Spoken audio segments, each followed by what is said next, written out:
So today, I feel like crap, and so I'm going to talk to you about things that I use when I feel like crap, which sounds frightening if I were you. Yeah, so anyway, I don't know what I've got. I thought it was allergies. It's not allergies. Claritin's not helping, and I'm taking some Dayquil, and it's not really helping, and it's a lot of sneezing and a lot of... It's not been a good week, but this is the week I decided to start doing these vlog things, so lucky you. So anyway, the first thing I'm going to talk about is chapstick, because I get totally chapped lips most of the time, but whenever I'm sick it's worse. So first, what I normally use, what I use all the time, is my EOS chapstick.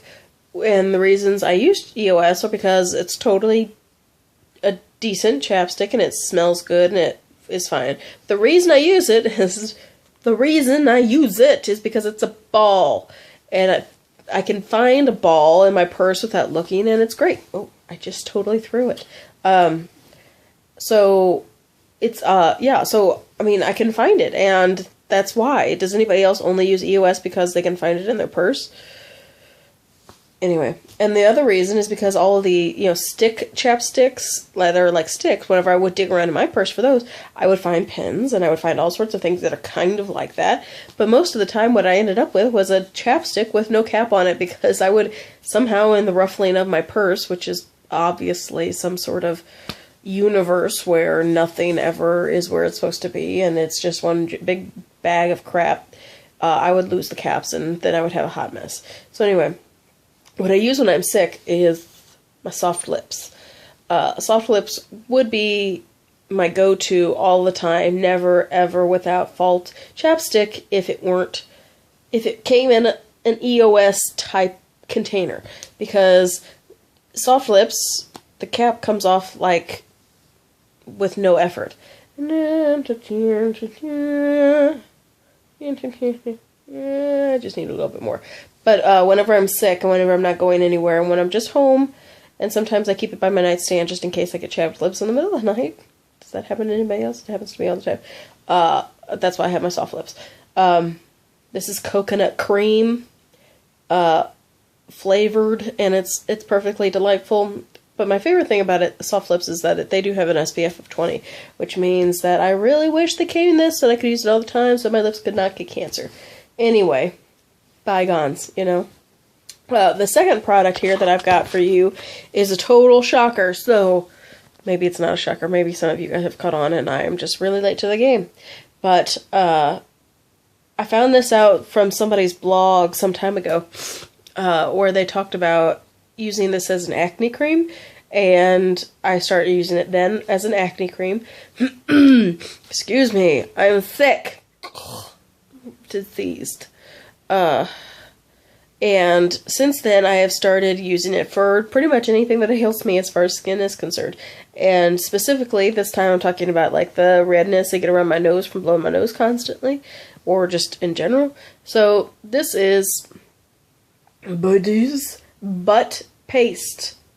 Butt Paste. Now this is the green variety, which is the natural version, but they also have other ones, and the one I started using was the red version, which is the original butt paste.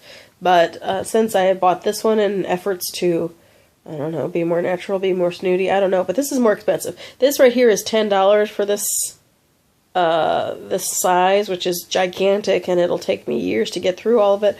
But the original you can get for as cheap as $2 in a much smaller container. But I think the natural only comes in the big one. But anyway, so the butt paste, it is supposed to be for diaper rashes. So any of you who don't have young'uns, this is the reason I had it on hand before, is because it is meant to treat diaper rash, and it works splendidly for diaper rash. Actually, the only one I ever used on my kids was the red one, the original one.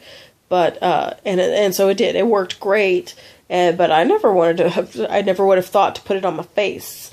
But this lady, she compared it to some acne cream that she had, that's saying that, because it is a zinc oxide, whatever. And so apparently lots of people use this for lots of other things, like burns, or scrapes, or pretty much any skin thing you've got. So I do use it on acne sometimes, like a healing sort of cream on acne. And I know a lot of people use it on their under eyes here to get the... Oh God, don't my under eyes look stunning today.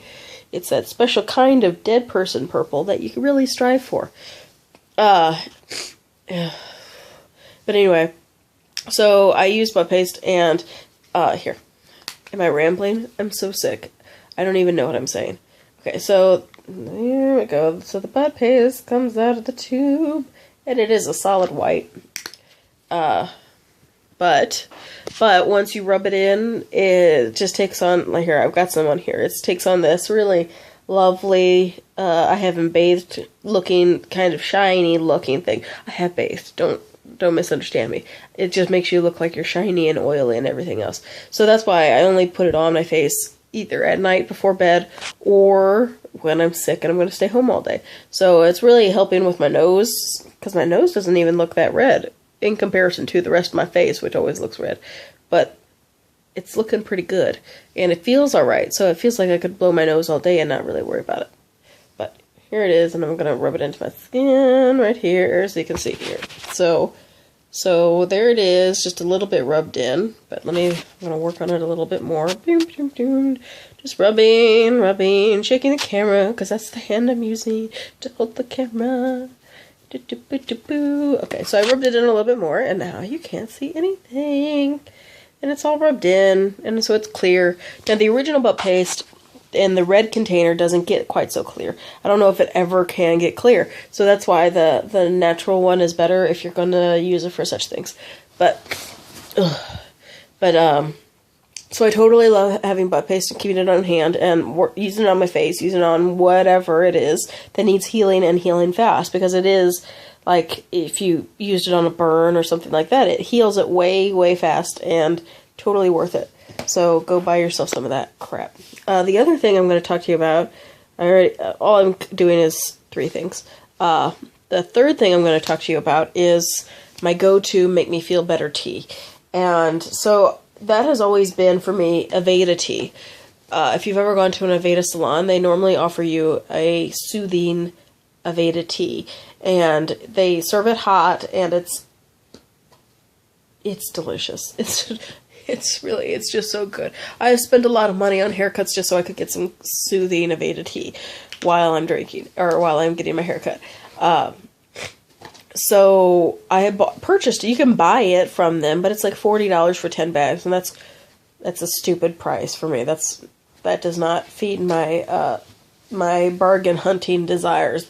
So I did some searching, and I found out exactly what it was that I was craving in that Aveda tea, and so I found a duplicate. Do people say dupes all the time? It really bothers me when I'm watching a blog and people keep going, it's a dupe. It's a dupe for this. I don't call it a dupe. It's not a dupe. It's generic, maybe? It's a generic for it. Like the butt paste is a dupe for something. I don't know. But anyway, this is it. This is my Aveda tea cheap knockoff. This is Yogi, which is a totally legitimate and normal brand of hot tea that everybody likes and loves. And it is called Egyptian Licorice Mint, which is a horrible, horrible sounding tea. I would not drink that if I were just shopping on a store and looking and be like, licorice mint, that sounds disgusting. But, and lucky for you, they don't sell it in the stores. Amazon is pretty much the only place I found it. I'm sure if you went to like some really ritzy fritzy tea place that you might be able to find tons of varieties of tea. But licorice mint is the one. This is the Aveda tea, and it is amazing. It fills me with warm fuzzies just thinking about drinking some more. So this was on Amazon. I think it was like $10 for 16 bags. And if you're on Prime, then it's even a better deal, because then you don't have to pay for shipping. And Yogi, I don't know if you guys know about Yogi, but Yogi teas, each of the tea bag, the little handles, the piece of paper that you're holding, has like a little, like, fortune thing on it, and it makes me happy. This is my favorite. So if you're ever, like, looking for a new flavor of tea to try, like a soothing tea, because that's what this is. It's like soothing and relaxing and everything else. Give this one a shot. It's Yogi Egyptian licorice mint. It's all natural, something or other. I don't know. But it's totally my favorite. Totally, like, I don't know why they don't sell it in stores. It's because it sounds gross, but they should just say, knock off to Aveda, because Aveda, that's the only tea they serve, and whatevs. Anyway, so that's all I got. I'm gonna go take a nap or something, and then hopefully I'll be better, and then tomorrow we'll talk about something way more cool and way more fun. But as it is, Godspeed.